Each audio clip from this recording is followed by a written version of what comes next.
आप सबका स्वागत करती हूँ।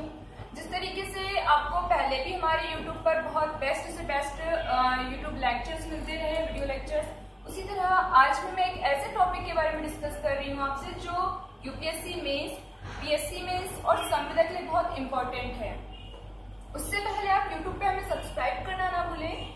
YouTube पर आप हमें सब्सक्राइब करिए कालका IAS अकेडमी, बेस्ट से बेस्ट और भी लेक्चर्स के लिए। और अगर आपको ऑडियो नोट्स चाहिए तो हमारा व्हाट्सएप नंबर है जो यहाँ पर दिया हुआ है 7247401301। इस पर आप हमें मैसेज करिए अपना नाम, आपको हम अपने ग्रुप में ऐड करेंगे और आपको बेस्ट से बेस्ट ऑडियो लेक्चर्स प्रोवाइड करेंगे। ओके, तो हम स्टार्ट करते हैं हमारा आज का टॉपिक। हमारा टॉपिक है सेल या कोशिका। कोशिका होती क्या है? आप सभी सुनते हो कोशिका, सेल, ये है वो। सेल एग्जैक्ट है क्या? सेल हमारे जीवन की इकाई कहा जाता है कि हमारे मानव जीवन की जो यूनिट है या इकाई है वो सेल है। क्यों इसको इकाई क्यों कहते हैं? देखिए, आप जब किसी घर का निर्माण कर रहे हो, जब घर बनता है तो ईंट से बनता है। सबसे छोटी यूनिट क्या हुई उसके घर की? ईंट, क्योंकि ईंट से दीवार बनती है, दीवार से और भी मतलब जो पार्ट्स बनते हैं, फिर पूरा घर बनता है। उसी तरीके से जो सेल होती है, ये जो कोशिका है, ये हमारे जीवन की सबसे छोटी यूनिट, मतलब एक छोटी सूक्ष्मतम इकाई है जो बहुत सारी जब कोशिका आपस में मिल जाती है तो बनाती है ऊतक, टिश्यू। और जब बहुत सारे टिश्यूज आपस में मिल जाते हैं, कनेक्ट होते हैं, ग्रुप बना लेते हैं, तो वो बनाते हैं ऑर्गन। और इन्हीं ऑर्गन से मिलकर बनती है हमारी पूरी बॉडी। ओके, तो जिस तरीके से बॉडी किससे बनी? सेल से, इसलिए इसको कहा जाता है सेल को हमारे जीवन की सबसे छोटी इकाई या यूनिट। ओके, अब देखिए सेल की अगर हम बात करें तो सेल दो प्रकार की होती है, 2 टाइप्स की होती है। फर्स्ट इसमें होता है प्रोकैरियोटिक सेल। ठीक है, फर्स्ट सेल जो होती है वो होती है प्रोकैरियोटिक सेल। ओके, और सेकेंड सेल जो होती है वो होती है यूकैरियोटिक सेल। अब प्रोकैरियोटिक और यूकैरियोटिक में डिफरेंस क्या है? तो चलिए जानते हैं यूकैरियोटिक सेल और प्रोकैरियोटिक सेल में क्या अंतर है। देखिए, प्रोकैरियोटिक को अगर हम देखें तो प्रो मीन्स होता है पुराना, अनडेवलप्ड, जो प्राचीन है ना। और कैरियोटिक का मतलब होता है केंद्रक, न्यूक्लियस। जो पूरी जो सेल होती है उसका सेंटर पॉइंट न्यूक्लियस होता है, नाभिक। ठीक है, तो प्रोकैरियोटिक सेल जो होती है इसका मतलब है प्रो पुराना, कैरियोटिक केंद्रक। ठीक है, मतलब ऐसी सेल या ऐसी कोशिका जिसका जो न्यूक्लियस है वो डेवलप नहीं है, पुराना है, प्राचीन है। ठीक है, इसे कहा जाता है प्रोकैरियोटिक सेल। अब प्रोकैरियोटिक सेल में होता क्या है? प्रोकैरियोटिक सेल जो होती है, ऐसे नहीं कि इसमें न्यूक्लियस होता ही नहीं है, एक ही सेल होती है, न्यूक्लियस भी होता है, बट न्यूक्लियस जो होता है वो साइटोप्लाज्म में जो जीवद्रव्य होता है कोशिका के अंदर, उसके अंदर ही पड़ा रहता है। ठीक है, और इसमें क्या होता है कि जो न्यूक्लियस होता है, अगर हम कोशिका की बात करें तो इस सेल जो होती है, प्रत्येक सेल का एक न्यूक्लियस होता है और उसका जो न्यूक्लियस होता है न्यूक्लियर मेम्ब्रेन से कवर्ड रहता है, सेफ रहता है ना, ताकि वो मतलब जो भी इसके अंदर का मटेरियल है वो बाहर न जाए। ओके, अब जब इसमें प्रोकैरियोटिक सेल में न्यूक्लियर मेम्ब्रेन ही नहीं होती है तो जो न्यूक्लियस होता है वो किसी मतलब आवरण से या उससे सेफ नहीं रहता, कवर्ड नहीं रहता है, इसलिए कोशिका द्रव्य में पड़ा रहता है। ठीक है, जिसमें हिस्टोन प्रोटीन का अभाव होता है। ओके, इसलिए इसको कहा जाता है पुरानी कोशिका या अविकसित कोशिका। ठीक है, देन इसमें अगर हम बात करें यूकैरियोटिक सेल की तो यूकैरियोटिक मीन्स यू मतलब होता है विकसित, डेवलप, गुड और वेल। ठीक है, मतलब कि जो बहुत ज्यादा डेवलप है, नया है। और कैरियोटिक का मतलब आपको पता है केंद्रक। ठीक है, तो ऐसी कोशिका जिनका केंद्रक या जिनका न्यूक्लियस डेवलप होता है वो यूकैरियोटिक सेल कहलाती है। ये मल्टीसेलुलर भी होती है। अब देखिए, प्रोकैरियोटिक ऑर्गेनिज्म और यूकैरियोटिक ऑर्गेनिज्म की अगर हम बात करें मतलब जीवों की, तो प्रोकैरियोटिक जीव जो होते हैं उनमें केवल एक ही कोशिका होती है, उस एक कोशिका के थ्रू ही उनके सारे फंक्शंस, जितनी भी एक्टिविटीज है वो कंप्लीट होती है। ओके, लेकिन यूकैरियोटिक सेल जो होती है इसमें एक से ज्यादा बहुत सारी अलग अलग फंक्शन के लिए, हर फंक्शन के लिए अलग अलग एक्टिविटी के लिए अलग अलग कोशिकाएं होती है। अगर बात करें हम तो प्रोकैरियोटिक ऑर्गेनिजम्स आपको पता ही, amoeba, paramecium, blue green algae, cyanobacteria, archaebacteria, ये सारे क्या है? ये सारे प्रोकैरियोटिक यूनिसेलुलर ऑर्गेनिजम्स है जो प्रोकैरियोटिक सेल के अंतर्गत आते हैं। ओके, अब आता है यूकैरियोटिक कोशिका। अगर हम यूकैरियोटिक कोशिका की या सेल की बात करें तो जितने भी प्लांट्स है, एनिमल्स है, मैमल्स, ह्यूमन, इवन हम लोग सब, हम किस में आते हैं? यूकैरियोटिक सेल में। ओके, अगर आप प्रोकैरियोटिक सेल की अगर बात करें कि मतलब इसका साइज क्या होता है, कितनी बड़ी होती है, सबसे बड़ी कौन सी, सबसे छोटी कौन सी है, तो सबसे बड़ी प्रोकैरियोटिक सेल की अगर हम बात करें तो वो होता है आपका स्पाइरिलम वोल्यूटेन्स। ठीक है, क्वेश्चन बहुत इंपॉर्टेंट है, पूछा जाता है कि सब देखिए सेल के बारे में जनरली हमें पता है कि सबसे बड़ी कोशिका कौन सी है, सबसे छोटी कोशिका कौन सी है, हम ये याद करते हैं। लेकिन यहाँ पर अगर आपको प्रोकैरियोटिक और यूकैरियोटिक दोनों में अंतर करके पूछा जाए क्वेश्चन में कि सबसे बड़ी प्रोकैरियोटिक कोशिका कौन सी है और सबसे बड़ी सबसे छोटी प्रोकैरियोटिक कोशिका कौन सी है, तो देखिए सबसे बड़ी प्रोकैरियोटिक कोशिका जो होती है, सेल जो होती है, वो है आपका स्पाइरिलम वेलुटेंस, ठीक है। और सबसे छोटी होती है माइकोप्लाज्मा की गैलीसेप्टम। ये दो प्रोकैरियोटिक सेल बताई मैंने आपको, जो वो प्रोकैरियोटिक सेल है, याद रखना। देन अगर हम बात करें यूकैरियोटिक सेल, यूकैरियोटिक कोशिका, तो यूकैरियोटिक में आता है आपका सबसे बड़ा, सबको पता है ओवरऑल वर्ड की बात करेंगे तो ऑस्ट्रिच एग, ठीक है। तो इस तरीके से यूकैरियोटिक प्रोकैरियोटिक सेल में अंतर होता है, ठीक। अब हम सीधे आते हैं सेल ऑर्गन्स पर। हमने सेल लिख लिया। अच्छा, सेल की खोज अगर डिस्कवरी की बात करें तो किसने की थी? जो ये पूरी जो सेल आपको दिख रही है, इस सेल की सबसे पहले इसे देखा था रॉबर्ट हुक ने, ठीक है।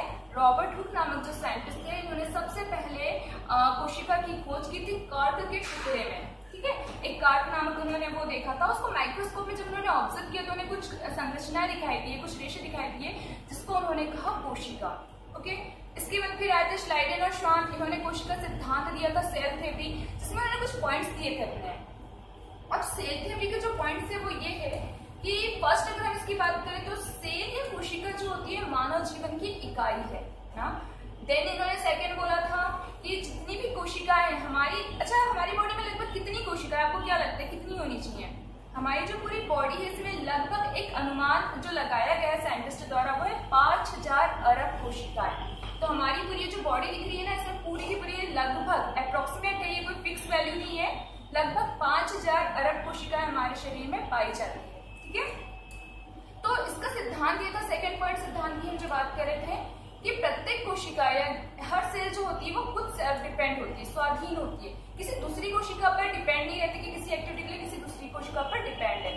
लेकिन देखिए सेल्फ डिपेंड है, बट क्या होता है जब सारी कोशिकाएं आपस में मिल जाती है समान प्रकार की, तो आपस में मिलकर ये काम करती है, कार्य करके और एक पूरी की पूरी जीव का निर्माण करती है, मतलब पूरी बॉडी का निर्माण करती है, ओके। फिर आता है थर्ड पॉइंट इसका, हमारी जितनी मेटाबॉलिक एक्टिविटीज है, हमारी जितनी भी उपपची क्रियाएं है जो हम डेली करते हैं, हमारी जो एक्टिविटीज बायोलॉजिकल एक्टिविटीज चल रही है, ये सारी कोशिका के माध्यम से ही कंप्लीट होती है। इसलिए इसको इन्होंने कहा था कि कोशिका जो है हमारे जीवन की कार्यात्मक और रचनात्मक इकाई है, मीन्स स्ट्रक्चरल और फंक्शनल यूनिट ऑफ लाइफ। कौन है? सेल या कोशिका। अब इसको स्ट्रक्चरल क्यों कह रहे हैं? पहले मैंने आपको बताया कि जिस तरीके से घर का निर्माण ईंट से होता है, वैसे हमारी पूरी बॉडी का निर्माण किससे हो रहा है? सेल से। इसलिए क्या हो, ये रचनात्मक इकाई स्ट्रक्चर बना रही है हमारा। और अगर कार्यात्मक इकाई की हम बात करें तो जितनी भी मैंने बताया उपपची क्रिया, मेटाबॉलिक एक्टिविटीज, बायोलॉजिकल एक्टिविटीज जितनी भी कंप्लीट हो रही है, ये सारी सेल के माध्यम से हो रही है। तो जितनी भी क्रियाएं हैं वो सेल से हो रही है, इसलिए इसको कहा गया कार्यात्मक इकाई, ठीक है। ये किसने कहा था? श्लाइडेन और श्वान, ये उनके पॉइंट्स थे सेल थ्योरी के, ओके। अब हम आते हैं सेल ऑर्गन्स पर, ठीक है। सेल के बारे में मैंने आपको इंट्रोडक्शन बताया कि सेल क्या है, कैसे बनती है।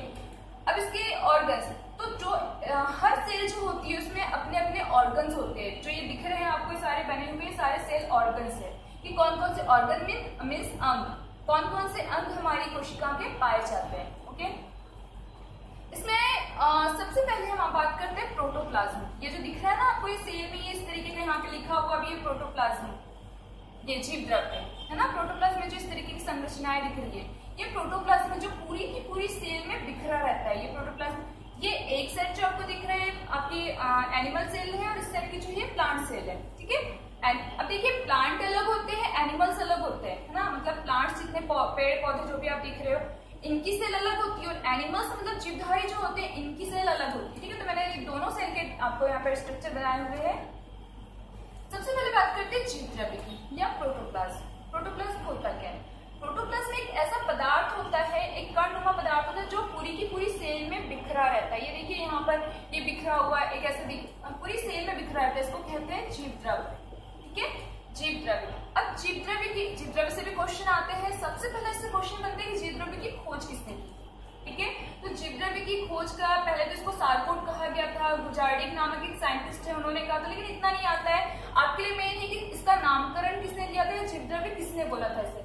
उसे प्रोटोप्लाज्म को जीव द्रव्य कहा था पुरकिंजे ने। पुरकिंजे नामक जो साइंटिस्ट थे, उन्होंने इसे जीव द्रव्य को कहा था कि हमारे जीवन का इसे कोशिका के अंदर जो पदार्थ बिखरा रहता है या पड़ा रहता है उसे जीव द्रव्य नाम दिया जाता है। ये जीव के अंदर पाया जाने वाला, कोशिका के अंदर पाया जाने वाला एक पदार्थ है, द्रव्य है, और इसी के थ्रू, इसी जो जीव द्रव्य है इसी के थ्रू सेल का निर्माण हो रहा है और यही इसी के द्वारा सेल पूरी अपने वर्क को कंप्लीट कर रही है, काम हो रहा है। ठीक है, इसके बाद फिर ये तो हो गया, उन्होंने नामकरण किया।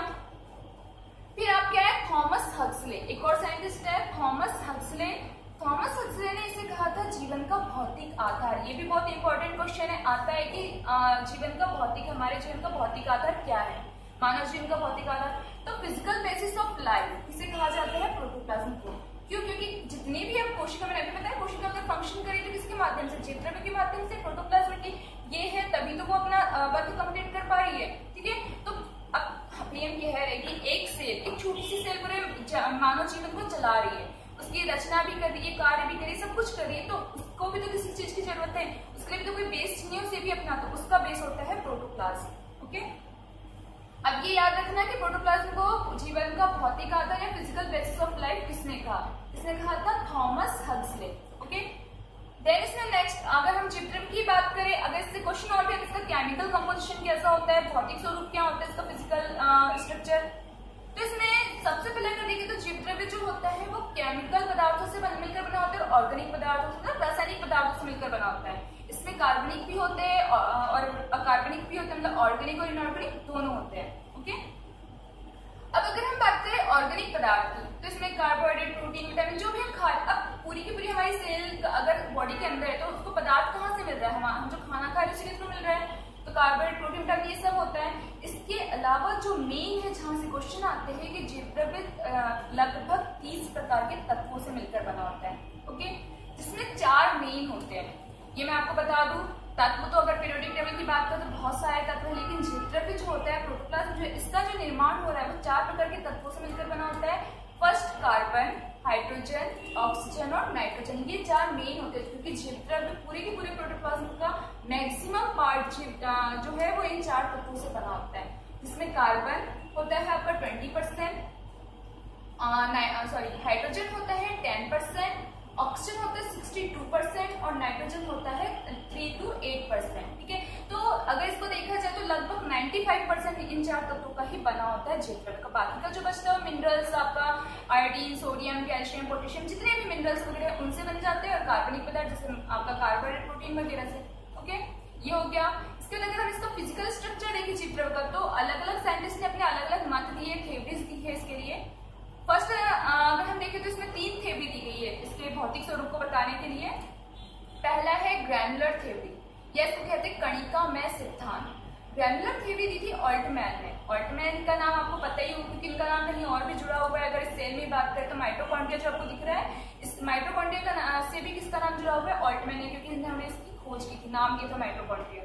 ओके, तो पहला आता है ग्रैनुलर थ्योरी, ये ऑल्टमैन ने दिया था। इन्होंने कहा था कि जो जीव द्रव्य है या प्रोटोप्लाज्म जो है वो कुछ कण के रूप में होता है, मतलब कणनुमा संरचना होती है, पार्टिकल्स होते हैं कुछ जो सेल के अंदर बिखरे रहते हैं। ओके, फिर सेकंड इसका जो थ्योरी थी वो दिया था फ्लेमिंग ने। फ्लेमिंग का नाम भी आप जानते होंगे, फ्लेमिंग ने पेनिसिलिन की खोज की तो सबको पता है। लेकिन इसके अलावा सेल से अगर बात करें तो सेल डिवीजन में जो आपको होता है ना एक समसूत्री विभाजन, माइटोसिस डिवीजन, वो भी फ्लेमिंग ने ही दिया था। ओके, तो फ्लेमिंग ने दिया, बोला था कि जो प्रोटोप्लाज्म होता है ये एक रेशे की तरह, एक तंतु की तरह बिखरा रहता है कोशिका में, फाइबर्स होते हैं। ठीक है, तो सेकेंड थ्योरी जो थी वो थी फ्लेमिंग की।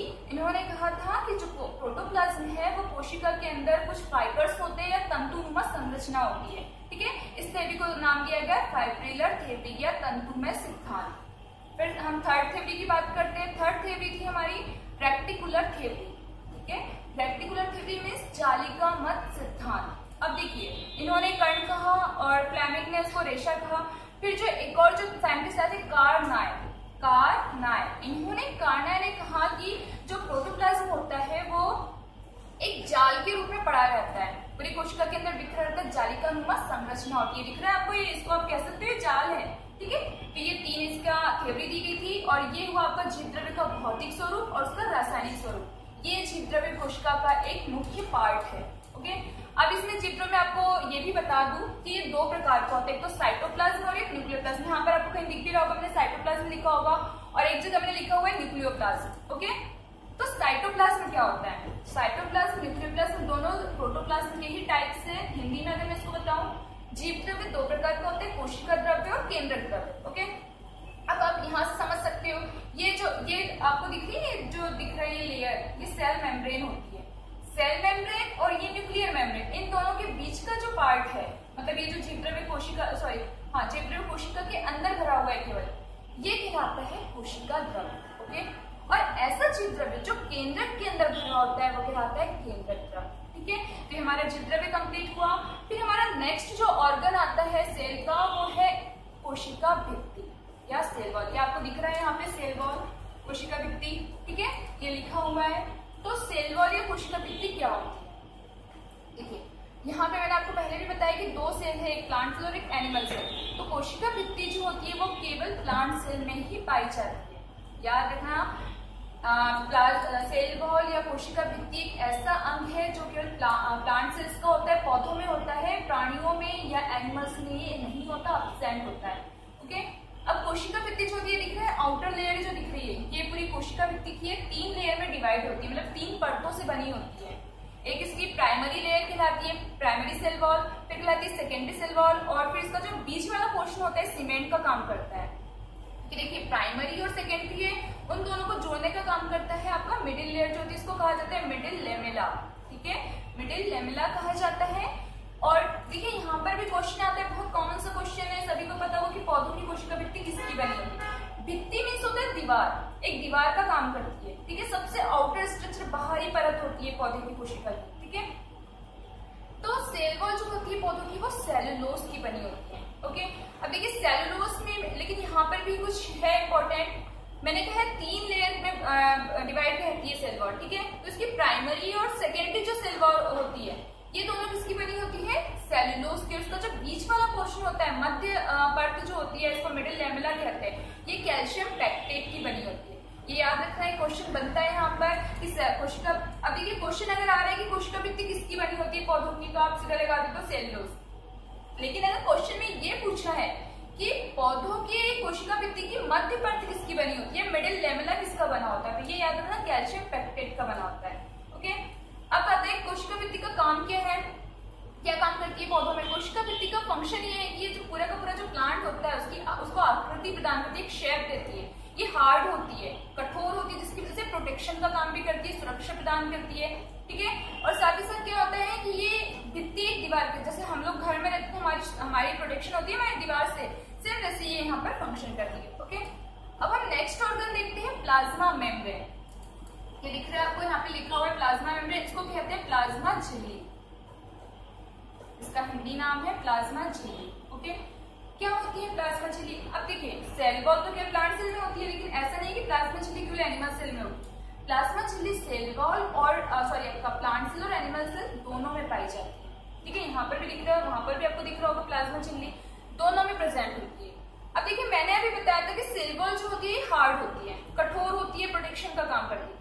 लेकिन सेल मेम्ब्रेन इसके कंपैरिजन में अगर हम देखें तो सेल मेम्ब्रेन जो होती है वो थोड़ी लचीली होती है, सॉफ्ट होती है, मतलब इतनी हार्ड नहीं होती है। ठीक है, और ये जो एनिमल सेल होती है इसका सबसे आउटर लेयर होती है, मतलब एनिमल सेल का सबसे बाहरी परत है, सबसे बाहर की जो ये दिख रही है ना, ये होती है प्लाज्मा मेम्ब्रेन। और प्लांट सेल का सबसे बाहर क्या होता है? सेल वॉल, उसके अंदर होती है प्लाज्मा मेम्ब्रेन, तो ये होती है। अब प्लाज्मा मेम्ब्रेन जो होती है इसके 3 नाम है, प्लाज्मा मेम्ब्रेन, सेल मेम्ब्रेन या सेमी परमिएबल मेम्ब्रेन, मतलब कोशिका झिल्ली, प्लाज्मा झिल्ली या अर्धपारगम्य झिल्ली। देखिए क्या होता है, प्लाज्मा मेम्ब्रेन जो है ये क्या, इसका फंक्शन, मेन फंक्शन ये है एनिमल सेल्स में कि जितने भी कोशिका के अंदर पदार्थ या सब्सटेंस की, जिनकी भी हम बात करें, आयनिक पदार्थ भी जाते हैं, मतलब प्लस माइनस में, तो जितने भी आयन या पदार्थ हमारे सेल के अंदर जा रहे हैं और या सेल से बाहर आ रहे हैं, तो उनको मेंटेन करने का, उनको मतलब सिलेक्ट करने का काम करती है कि कौन से पदार्थ अंदर जाने चाहिए। तो एक प्रकार से डिसीजन मेकर का काम करती है। इस सिलेक्टेड पदार्थ को ही क्या करती है, सेल के अंदर जाने देती है, बाकी को वहीं से बाहर कर देती है। इसलिए इसको कहते हैं सेमी परमिएबल, मतलब अर्धपारगम्य, छनित्र, जो होता है ना फिल्टर, जैसे हम फिल्टर करते हैं किसी अगर पानी से कचरा हटाने के लिए, तो ये फिल्टर का काम करती है, या डिसीजन मेकर भी कहा जाता है इसे। ओके, प्लाज्मा झिल्ली के लिए भी फिर अलग अलग 3 मॉडल दिए गए अलग अलग साइंटिस्ट द्वारा, वो मॉडल क्या हम बाद में डिस्कस करेंगे। इसमें 3 मॉडल है। पहला है इसका यूनिट मेम्ब्रेन मॉडल, तरल मोज़ेक मॉडल और आपका सैंडविच मॉडल, कि मतलब उसकी स्ट्रक्चर को बताने के लिए कि प्लाज्मा मेम्ब्रेन कैसी होती है। ओके, देन हम इसमें नेक्स्ट देखते हैं। नेक्स्ट जो हमारा ऑर्गन है वो आता है सेंट्रोसोम। ये यहाँ पर आपको दिख रहा है सेंट्रोसोम, ये मैंने बनाया हुआ है। ये सेंट्रोसोम जो होता है केवल एनिमल सेल में ही प्रेजेंट होता है। ये भी यहाँ पर ये याद रखना, क्योंकि क्वेश्चन जब बनते हैं तो ये पूछे जाते हैं या दोनों सेल में जो कॉमन है उनसे तो बनेगी ही बनेगी, लेकिन जो डिफरेंस होता है ना, मतलब एक सेल में नहीं है दूसरे सेल में, उससे भी क्वेश्चन बनते हैं। तो देखिए अभी हमने देखा प्लाज्मा सेल को केवल प्लांट सेल में होती है, प्लाज्मा मेम्ब्रेन दोनों में होती है। सेंट्रोसोम केवल एनिमल सेल में ही पाया जाता है, ये प्लांट सेल्स में नहीं होता है। ठीक है, सेंट्रोसोम की जो बात करें तो सेंट्रोसोम का हिंदी नाम है तारक का, ये ध्रुव का निर्माण करता है। अब देखिए सेल अगर है, मैंने अभी पहले आपको स्टार्टिंग में बताया था कि हमारी बॉडी में लगभग 5000 अरब कोशिकाएं हैं। ओके, तो ये कोशिका आती कहाँ से? कहीं बाहर से तो नहीं बनकर आती कि हमने दवाई खाई उसमें हमने मतलब वो खाया तो हमारे अंदर सेल बन गई। सेल जो है हमारे अंदर पहले से जो कोशिकाएं होती है उन्हीं से बनती है, मतलब पहले से हमारी बॉडी में जो सेल प्रेजेंट है वही जब डिवाइड होती है, विभाजित होती है, तो नई कोशिका बनाती है। ठीक है, तो ये जो सेंट्रोसोम होता है इसका काम यही होता है कि जब कोशिका विभाजन होता है तो उसमें हेल्प करना, ध्रुव का निर्माण करती है कोशिका विभाजन के समय। ओके, अब इसके बाद आता है सेंट्रोसोम के बाद फिर आपका आता है नेक्स्ट जो है, अच्छा सेंट्रोसोम की खोज की थी ई बावेरी नामक साइंटिस्ट ने। ठीक है, फिर नेक्स्ट ऑर्गन आता है एंडोप्लाज्मिक रेटिकुलम, या इसको हिंदी में कहते हैं अंतःप्रद्रव्य जालिका या ER, शॉर्ट नेम इसका है ER। ये दिख रहा है आपको ER अंतःप्रद्रव्य जालिका, ये जो मैंने बनाया हुआ है ना, एक स्ट्रक्चर इस तरीके से जो आपको दिख रहा है। तो अंतःप्रद्रव्य जालिका जो होती है ये, अब इसका लोकेशन ये होता कहाँ है? अभी देखिए दोनों में होती है, प्लांट सेल और एनिमल सेल दोनों में पाई जाती है। ठीक है, लेकिन अगर हम बात करें एनिमल सेल की या उसकी, तो इसकी लोकेशन ये कि कहाँ पे स्थित होती है। तो आपका जो एंडोप्लाज्मिक रेटिकुलम या आपका अंतःप्रद्रव्य जालिका जो होती है, ये तो होगी न्यूक्लियर, मैंने पहले बताया था कि न्यूक्लियस जो होता है वो न्यूक्लियर मेम्ब्रेन से कवर्ड रहता है। तो न्यूक्लियर मेम्ब्रेन और ये प्लाज्मा मेम्ब्रेन दोनों की सरफेस पर पाई जाती है, मतलब जो केंद्रक झिल्ली है और जो आपकी प्लाज्मा झिल्ली, इन दोनों की सरफेस मतलब इनके किनारों पर पाई जाती है एंडोप्लाज्मिक रेटिकुलम, अंतःप्रद्रव्य जालिका। ओके, अब देखिए इसका क्या काम होता है? ER का काम होता है, मैंने अभी बताया था कि जो कोशिका के अंदर पदार्थ जा रहे हैं या कोशिका से बाहर आ रहे हैं, ठीक है, तो इनका डिसीजन कौन ले रहा है? प्लाज्मा मेम्ब्रेन, ये डिसीजन मेकर का काम कर रही है। अब उन पदार्थों का ट्रांसपोर्टेशन या परिवहन जो हो रहा है वो करता है एंडोप्लाज्मिक रेटिकुलम, मतलब आयन या पदार्थ जो भी कोशिका के अंदर जा रहे हैं उनको कैरी करने का, ट्रांसपोर्ट करने का काम कौन करता है? ER। ठीक है, ER की खोज की थी KR पोर्टर ने, KR पोर्टर नामक जो साइंटिस्ट थे उन्होंने की थी। अब इसमें ER जो हो गया, अब ER दो प्रकार का होता है, ये भी देख रहे हैं हम, 2 टाइप्स का होता है। एक होता है RER और एक होता है SER। अब यहाँ पर ध्यान देना क्योंकि RER और SER का फुल फॉर्म पूछा जाता है, किसी एग्जाम में पूछा हुआ है कि SER का फुल फॉर्म क्या है।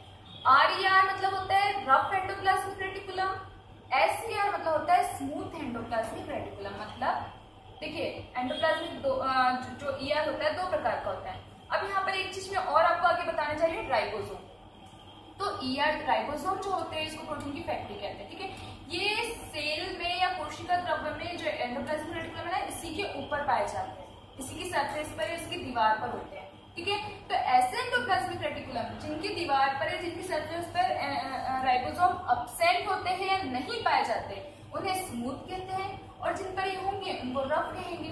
ठीक है, तो राइबोसोम एक कर्णनुमा संरचना वाले कण होते हैं जो ER के ऊपर पाए जाते हैं, इसकी सरफेस पर या दीवार पर होते हैं। अब अब एंडोप्लाज्मिक रेटिकुलम बहुत सारे हो सकते हैं, यहाँ पे भी हो, यहाँ पे भी हो। इस पर अगर राइबोसोम नहीं है तो ये स्मूथ है, अगर यहाँ पर राइबोसोम हो गया इस पर है तो वो रफ है। ठीक है, अब नेक्स्ट हमारा आता है राइबोसोम। नेक्स्ट ऑर्डर हम राइबोसोम ही देख लेते हैं। राइबोसोम क्या होता है? राइबोसोम जो है, ये जो संरचना दिख रही है ना आपको, ये इस तरीके की जो इसके ऊपर है, ये राइबोसोम कहलाते हैं। कण होते हैं छोटे छोटे से, जो क्या होता है आपका, ये क्वेश्चन भी बहुत कॉमन है, सबको पता होगा कि कोशिका में कौन सा अंग प्रोटीन की फैक्ट्री कहलाता है। अब प्रोटीन का जो सिंथेसिस होता है, प्रोटीन का जो निर्माण होता है, आपको पता है अमीनो एसिड से होता है 20 टाइप्स, 20 to 22 टाइप्स के अमीनो एसिड्स होते हैं जो प्रोटीन का सिंथेसिस करते हैं। ओके, तो प्रोटीन सिंथेसिस जो होता है वो राइबोसोम के अंदर होता है सेल में। ठीक है, तो राइबोसोम जो होता है इसको प्रोटीन का मतलब फैक्ट्री कहा जाता है। अब फैक्ट्री क्या होती है? जहां पर कोई चीज बन रही है, प्रोडक्शन हो रहा है, तो तो राइबोसोम में प्रोटीन का प्रोडक्शन होता है, मतलब प्रोटीन का निर्माण होता है, फॉर्मेशन होता है, प्रोटीन यहाँ बनती है, इसलिए इसको कहा जाता है प्रोटीन की फैक्ट्री। ठीक है, तो राइबोसोम समझ में आया, राइबोसोम क्या है, प्रोटीन की फैक्ट्री इसलिए कहते हैं क्योंकि क्या होता है यहाँ पर सेल के अंदर राइबोसोम में ही प्रोटीन का निर्माण हो रहा है। ओके, अब राइबोसोम की खोज के यहाँ पर भी दो साइंटिस्ट के नाम जुड़े हैं, एक तो ब्राउन रॉबिन्सन और एक पेलाडे। दो साइंटिस्ट के नाम इससे जुड़े हुए हैं आपके राइबोसोम से, ब्राउन रॉबिन्सन और पेलाडे। ये दो साइंटिस्ट ने मिलकर मतलब अलग अलग दिया था, किसी ने, एक ने एनिमल सेल का दिया था, एक ने प्लांट सेल के राइबोसोम का बताया था, लेकिन जो भी है। ठीक है, तो इन दोनों साइंटिस्ट के नाम आप याद रखना, राइबोसोम से जुड़े हुए हैं। ओके, तो नेक्स्ट हमारा ऑर्गन आता है आपका गोल्गी बॉडी। जो दिख रहा है आपको ऊपर गोल्गी बॉडी, ये इस तरीके की संरचना है, ये जो दिख रही है ना, इस तरीके की गोल्गी बॉडी है। ठीक है, गोल्गी बॉडी जो होती है, अब हम पदार्थों की अगर हम बात कर रहे हैं कि ये ऐसा होता है, ये डिजिटल माइक्रोप्लाज्मा मेम्ब्रेन कर रही है, ट्रांसपोर्टेशन ईआर कर रहा है, सेम ऐसे ही जो गोल्गी बॉडी होती है ट्रैफिक मैनेजर कहलाते हैं, मतलब कोशिका के अंदर के अणुओं का यातायात प्रबंधक। मतलब रहते हैं कि जो ट्रैफिक लग जाता है वहां पर मैनेज करने के लिए पुलिस रहती है, ट्रैफिक पुलिस, उस तरीके से ट्रैफिक मैनेजर का काम कौन करते हैं यहाँ पर, गोल्गी बॉडी। इसका काम होता है जो भी पदार्थों के अणु या पदार्थ जो भी अंदर आ जा रहे हैं, जहां पर भी कैरी हो रहे हैं, जो भी हो रहा है, उन सबको मेंटेन करना, एक मेंटेनेंस बिठा के रखना उसमें, उसको मैनेजर का कहा जाता है। ओके, अंतःप्रद्रवी जालिका को गोल्गी बॉडी या गोल्गी कॉम्प्लेक्स भी कहते हैं। इसकी खोज की थी कैमिलो गोल्गी नामक साइंटिस्ट ने। ठीक है, कैमिलो गोल्गी। ओके, फिर हमारा नेक्स्ट ऑर्गन हम देखते हैं आपका, ये जो है लाइसोसोम, ये दिख रहा है लाइसोसोम, ये लाइसोसोम। ठीक है, लाइसोसोम से बहुत अच्छा एक क्वेश्चन है, सबको पता है कि इसको कहा जाता है सुसाइडल बैग। सीधा सा अगर लाइसोसोम की बात करें, यही कहती है सुसाइडल बैग। क्यों कहते हैं इसको सुसाइडल बैग? देखिए, लाइसोसोम की खोज की थी डी डुबे ने। ओके, डी डुबे नामक साइंटिस्ट ने। अब लाइसोसोम को अगर हम बात करें तो इसमें जो होता है लगभग 20 से 50 प्रकार के हाइड्रोलाइटिक एंजाइम्स पाए जाते हैं। हाइड्रोलाइटिक एंजाइम्स मतलब जो जल का अपघटन करते हैं, हाइड्रोजन का अपघटन करने वाले एंजाइम्स कहलाते हैं हाइड्रोलाइटिक एंजाइम्स। ये 20 से 50 प्रकार के हो सकते हैं। ठीक है, कोई फिक्स वैल्यू नहीं है, इतने हो सकते हैं। ठीक है, तो क्या होता है इसमें जो एंजाइम्स होते हैं, इनका काम होता है कोशिका, ये पूरी की पूरी जो कोशिका है ना, सेल, इस सेल के अंदर का जो भी अपशिष्ट पदार्थ, मतलब जो भी वेस्टेज मटेरियल है, कोई फॉरेन पार्टिकल अगर सेल में एंटर कर रहा है तो उसका भक्षण करना, मतलब उसको खाने का, डिस्ट्रॉय करने का काम करता है कौन, लाइसोसोम। अब कौन कर रहा है लाइसोसोम में, लाइसोसोम के अंदर के जो एंजाइम्स है वो ये काम कर रहे हैं। तो क्या होता है, इन एंजाइम्स का काम होता है ये सब इसको भक्षण करना। अब कभी कभी क्या होता है कि ऐसा कुछ किस कारणवश ऐसा कुछ हो जाता है कि जो लाइसोसोम की जो सेल होती है, लाइसोसोम ये खुद अपने आप नष्ट होने लगता है, डिस्ट्रॉय होने लगता है, इसलिए इसको कहा जाता है कोशिका की आत्महत्या की थैली। अब क्यों हो रहा है डिस्ट्रॉय? क्योंकि इसके अंदर के जो एंजाइम्स होते हैं, जो फॉरेन पार्टिकल को खा रहे हैं या जो भी अपशिष्ट पदार्थ है कोशिका उसको नष्ट कर रहे हैं। अब कभी कभी क्या होता है कि जो लाइसोसोम की कोशिका है, इसी को अपघटन चालू कर देते, इसको मतलब इसका मतलब लाइसिस करना स्टार्ट करते हैं, इसको कहा जाता है आत्महत्या की थैली, जिसकी वजह से हमको लगता है कि लाइसोसोम खुद अपने आप को नष्ट कर रहा है। ओके, देन इसमें आपका नेक्स्ट ऑर्गन आता है वॉक्यूल्स। वॉक्यूल्स मैंने यहाँ पे लिखा हुआ है, ये वॉक्यूल्स रिक्तिकाएं। ठीक है, अब इसमें एक चीज ये है यहाँ पे कि रिक्तिकाएं जो होती है वो केवल प्लांट सेल्स में ही होती है, एनिमल सेल में एब्सेंट होती जरूर है, ऐसा नहीं कि एनिमल सेल में होती है, बट क्या होता है इनकी इंपोर्टेंस ही नहीं होती। वॉक्यूल्स की सबसे ज्यादा इंपोर्टेंस है, इसकी महत्वता होती है किसमें, प्लांट सेल्स में। प्लांट सेल्स में एक या दो ही होती है, ज्यादा संख्या में भी नहीं होती, लेकिन बड़ी होती है। दिख रहा है इसका साइज बहुत बड़ा है, बड़ी संख्या मतलब इसका साइज बड़ा होता है और संख्या कम होती है। प्लांट सेल में हो सकती है छोटी छोटी सी, इस तरीके से बहुत सारी हो सकती है, लेकिन इसकी इंपॉर्टेंस ही नहीं होती। अब इसका रिक्तिका का काम क्या होता है, वॉक्यूल्स का काम होता है जो भी कोशिका है, कोशिका के अंदर जल का संरक्षण करना, मतलब वाटर को एब्सॉर्ब करके रखना, जल की हानि को रोकना। ठीक है, और जब सेल को जरूरत है तो वाटर की मतलब जो है उसकी जल की उपलब्धता करवाती है। ठीक है, तो इस तरीके से वॉक्यूल्स केवल प्लांट सेल्स में होते हैं।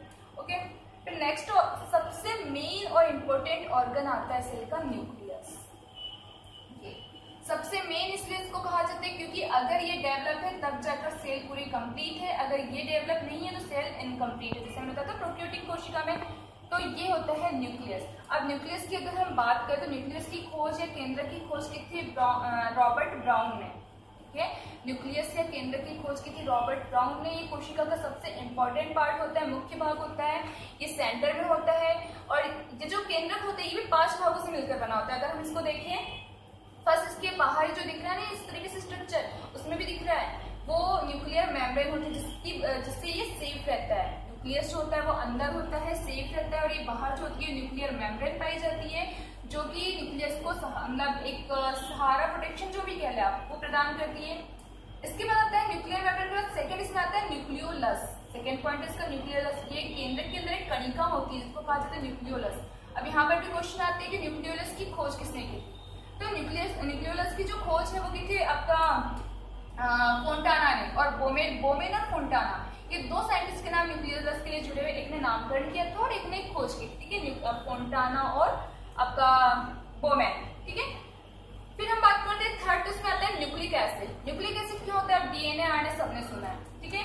डीएनए की अगर हम फुल फॉर्म देखें तो क्या होता है? डीऑक्सीराइबोन्यूक्लिक एसिड, और आरएनए को होता है राइबोन्यूक्लिक एसिड। न्यूक्लिक एसिड मतलब न्यूक्लियस के अंदर पाया जाने वाला अम्ल, उसमें डीएनए आरएनए को ही मिलाकर हम कहते हैं न्यूक्लिक एसिड, जो किसके अंदर होते हैं? केंद्रक के अंदर।